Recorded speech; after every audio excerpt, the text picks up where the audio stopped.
Hi everyone, I'm Dr. D, and today we'll be talking about the cultural approaches to organizational communication and how they apply to the fashion industry.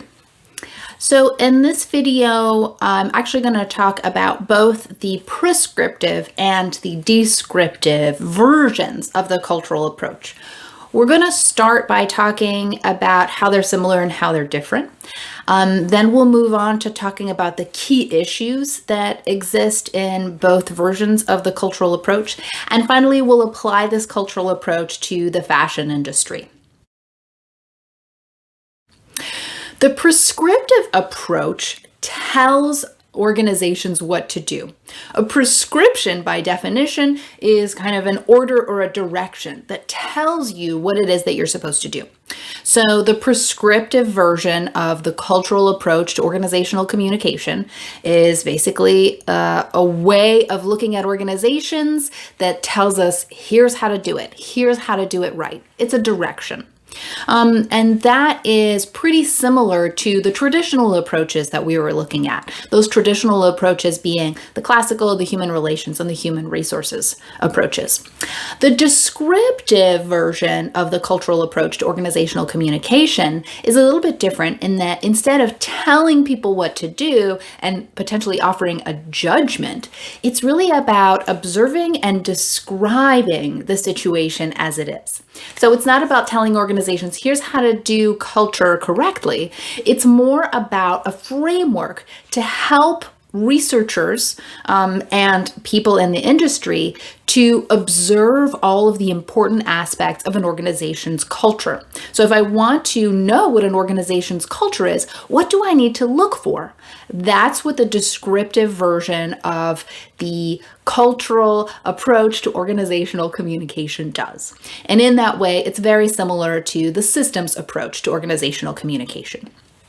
Now that we've seen kind of the differences between the prescriptive and the descriptive approach, let's talk about the key issues that both of these versions of the cultural approach have in common.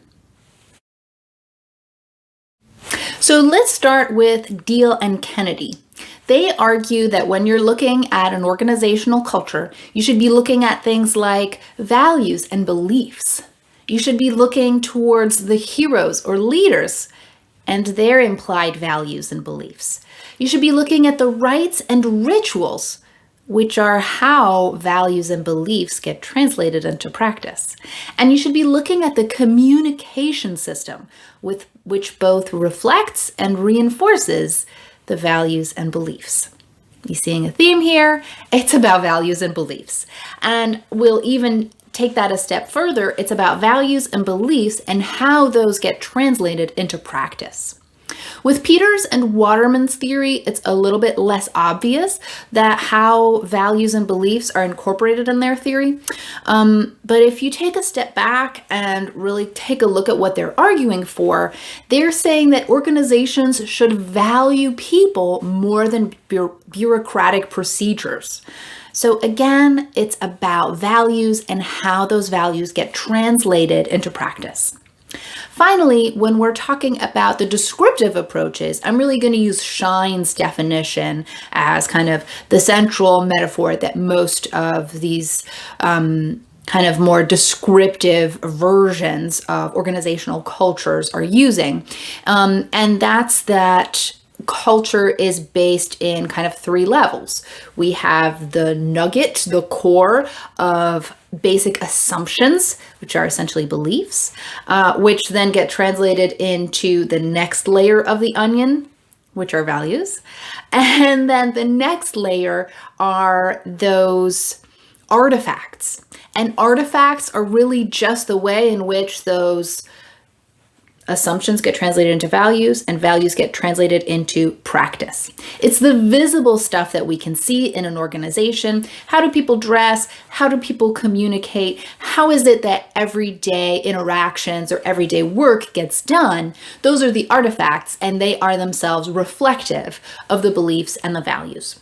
So again, we're seeing beliefs, values, and how those get translated into practice being the key issues that are consistently central to the cultural approach to organizational communication, whether that's the descriptive or the prescriptive version of that approach.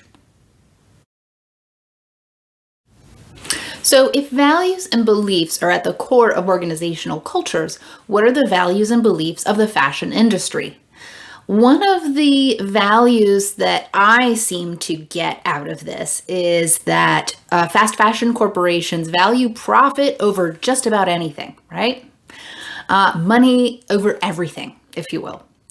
So with that idea in mind, we can already see how one of the cultural theories might already make a judgment about the fashion industry. The idea that profit is more important than people really contradicts Peters and Waterman's theory, specifically its fourth theme, that excellent organizations encourage positive and respectful relationships among management and employees. We don't see that happening in the fashion industry. Definitely not when we're looking at the whole chain here. So therefore, if we're looking specifically at that prescriptive approach to that prescriptive cultural approach, we'd say that we have a bad culture and that needs to be fixed. We need a healthier relationship between management and employees. Another aspect of the fashion industry that we can see when we're looking at beliefs and values is that there seems to be consistent beliefs that are held by fast fashion executives, which is that individual factory workers are poor and desperate, and that having any job, even a pretty terrible one in poor conditions, is a step up in their life circumstances. We see a couple examples of executives saying something to that effect. Does it bother me that people are working in a factory making clothes for Americans or for, Europeans, or that that's how they're spending their lives? Is that what you're kind of asking me? Yeah, sure. No, I mean, they're doing a job. There are a lot worse things that they can be doing. Well, I mean, there's nothing intrinsically dangerous with sewing clothes. So we're kind of starting out with, with a relatively safe industry. It's not like coal mining or natural gas mining or, a lot of things that are much more dangerous. So sweatshops jobs look like horrible working conditions and wages to anybody in the West who's wealthy enough to own a TV and watch your video. But we have to keep in mind that the alternatives available for these workers aren't our own alternatives. They're much worse than our alternatives, and they're usually much worse than the factory job that the worker has. So far, we've seen basically two basic assumptions. First, that the purpose of organizations is to profit as much as possible. And second, that people living in third world countries are poor and desperate. We might even add a third assumption here, that people living in the Western world have better options for places to work. So those are our basic assumptions, and this language that I'm using should make you realize that I'm now using Shine's version of the cultural approach.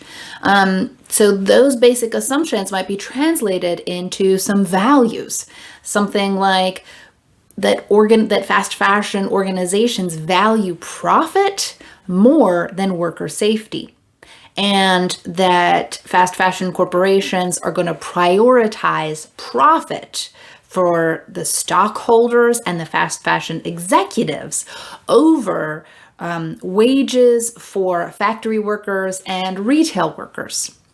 If those are the values, then we get those values translated into practice and more specifically artifacts Those artifacts being that fast fashion executives and stockholders are making billions of dollars.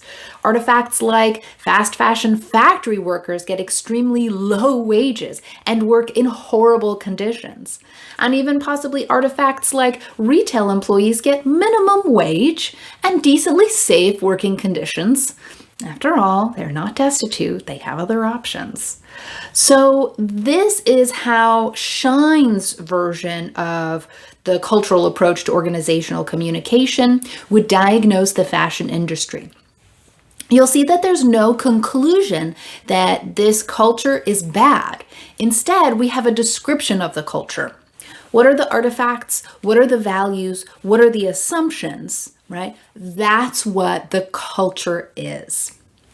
Deal and Kennedy, we didn't talk about them earlier. We talked about Peters and Waterman.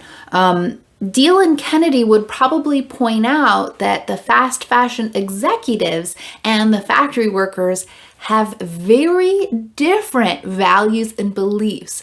Remember that Deal and Kennedy are very concerned with consistency. They're interested in strong cultures, which are cultures that have consistent beliefs and values, consistent heroes, consistent rites and rituals, and so forth.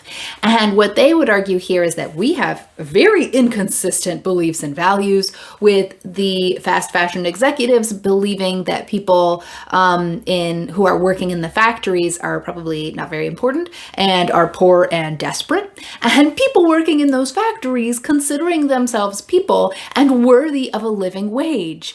So we have different values and beliefs, and therefore we do not have a strong culture. We probably have a rather weak culture because their beliefs are in kind of direct opposition. So we'd have a weak culture, at least when we're looking at the entire supply chain.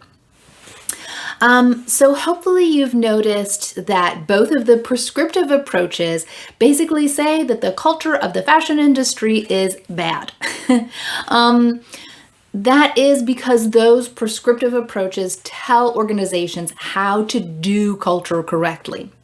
However, our descriptive theory, Shine's theory, doesn't pass judgment, at least not explicitly. Instead, it just describes the culture.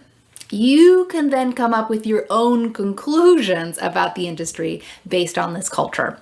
It also gives us a richer, deeper view of what the culture is by considering all of the beliefs, values, and artifacts of this culture instead of focusing in on specific versions or specific aspects of it. We're going to see how this descriptive version of the cultural approach to organizational communication morphs a bit and becomes the constitutive approach that also strives for a rich, deep understanding of organizations.